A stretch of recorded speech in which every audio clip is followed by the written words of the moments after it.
Hi, I'd like to share with you some words today about thriving. Thriving even in a broken world. I'm Betty, and the purpose of my channel is to show examples and ways and encourage people that they can thrive even in a world that isn't going as it should. Now, my situation here is a little bit different from most people, I suppose. I am an American living in Guatemala. I've been here for 27 years now. Really adapted, grown accustomed to living here, and it's a different experience. And I'm going to be sharing a lot of that in my videos. But my main focus in my videos is that we can thrive no matter what our situation is, no matter where we are, no matter what we have to work with, we can thrive. A lot of people complain about life. Sometimes I hear my younger grandchildren complaining about how things are, and they say, it's not fair. And I tell them, I think they're getting tired of me saying it, but I tell them, life isn't fair. You'll need to get used to that.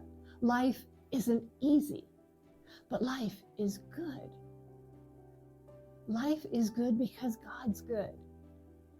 And if life weren't so good, then why would we spend so much effort trying to preserve it? Life is valuable. Life is something that we can't produce on our own. Life is something that is a gift to us, and we need to treasure that gift. We can treasure that gift if we really concentrate on what it means to be alive.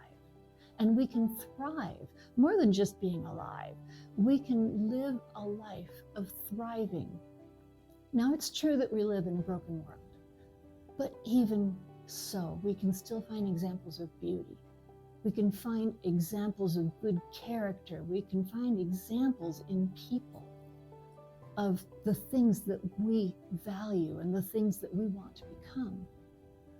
So instead of concentrating and focusing on the brokenness of our world, we need to shift our focus to the things that do work.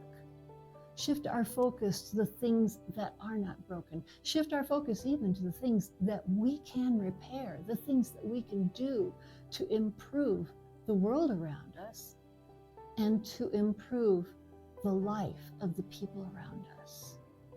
It's kind of like a car engine. You might have a car that's not running like it should, or it's having real problems running, but the engine still runs because a lot of the parts are still working. What we need to be in this world is to be that part that's not broken, so that we can operate that motor to get the car to the mechanic to where it can get fixed. Be that piece that's not broken. Be what's working. And help somebody else get where they need to go to be able to find help. If you can help them, then do. If you can point them in a direction that's going to give them what they need, then do. Now, some people spend most of their time just complaining about how bad things are. Now, I hope that you're not one of those. But whenever we're tempted to just spend time dwelling on everything that's going wrong, and I know we all have those moments when it just seems like nothing can be going right. But in those moments, rather than complaining about how dark it is, if you just light one match, it lights up the whole room. You can see in darkness from a long distance away. You can see a lit match. And it doesn't take that much. You don't have to have great wealth or resources to be able to shine for somebody else to see. You don't have to have wealth to be able to give somebody else what they need to be able to thrive. A lot of times it's just a word. A lot of times it's a listening ear. A lot of times it's just an example to follow. And when people find something that they can follow, they'll hold on to that. When people see somebody who's thriving, well, what does thriving mean anyway? Thrive is to be fully alive. To thrive means to do as well as you can, not just because of your circumstances, but in spite of your circumstances. To take your circumstances as a challenge, you could say. A challenge to not let those circumstances limit you. We do this all the time. Mostly recreationally, we'll have barriers in front of us or weights or something that we have to deal with, moving it, changing it. If you work out at the gym and you're lifting weights, what are you doing? You're grabbing hold of something that you need to resist. Why? Because you know that it gives you physical strength. Now, we do this in our lives all the time. I know that I like to solve puzzles, word puzzles, games like that, but something that presents an artificial problem, you could say. But it challenges me to solve that problem. And we are like that. We are wired that way, that when there's a challenge, we thrive with finding the energy and the resources within us, whether it's our intelligence or our strength, what we need to be, what we need to do to overcome that challenge. It's just the way that we're made. So thriving is just a matter of taking life and finding those challenges, finding those things that are not going right, finding those things that are broken, and seeing if we can put them back together, seeing if we can help somebody else put their pieces back together. We can pray for each other. We can lift each other up. And we can help one another by encouragement and by a positive mindset. We can help build back things that are broken. Now, I'm not saying that we're going to turn this world into a perfect place, because you know that's not going to happen. But every corner that we live in, we can find something that we can do to make it better for somebody else. We can thrive. It's never too late to thrive. It's never too dark. It's never too hopeless to find something that can be changed, something that can be corrected, something that we can bring out of the situation to encourage somebody. Now, thriving doesn't mean that your life is perfect. I know that my daughter and I have had this little thing going for a long time that we would talk about the perfect life. Well, in the perfect life would be like this, and this situation would be like that, and we have it just all laid out.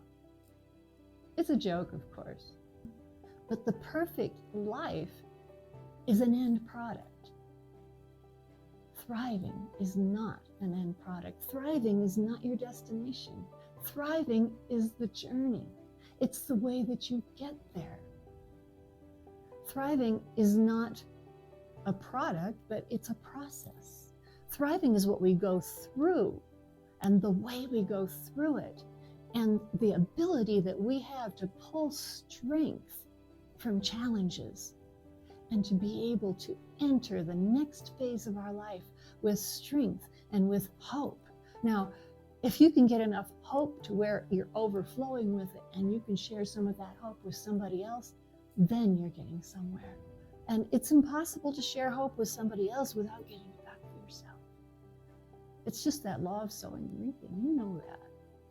So we can thrive.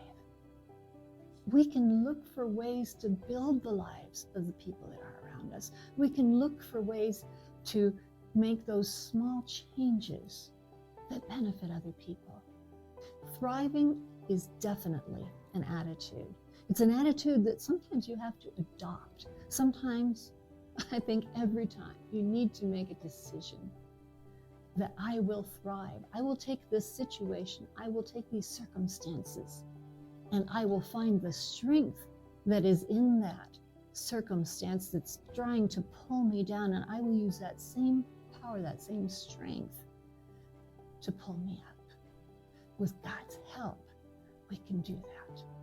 We are designed to fight against things that want to pull us down, and we are designed to take on a challenge and overcome it. And when we can get that attitude, it's contagious. People see somebody who's thriving and they think, wow, what's that person got? They've got an attitude that I don't see too often. And it's contagious. People want that. If we can communicate to people that it is possible to thrive, it's never too late to begin to thrive.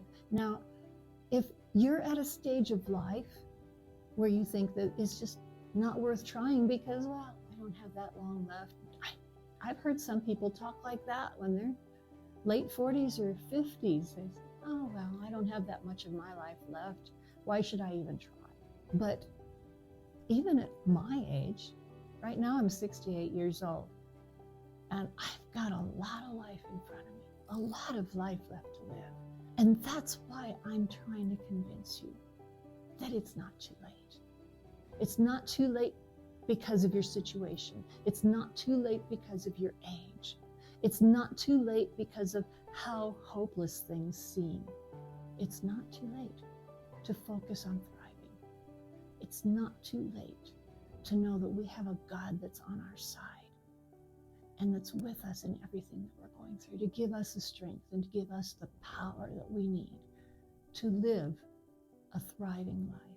So even if your debts are more than you can handle, even if you're facing illness, even if you've got broken relationships in your life, take it as a challenge. That if you can't solve the problem itself, that the problem will not pull you down. The problem will not touch your attitude because you have the strength, the God-given strength to be able to overcome that. So be encouraged, because it's never too late to thrive.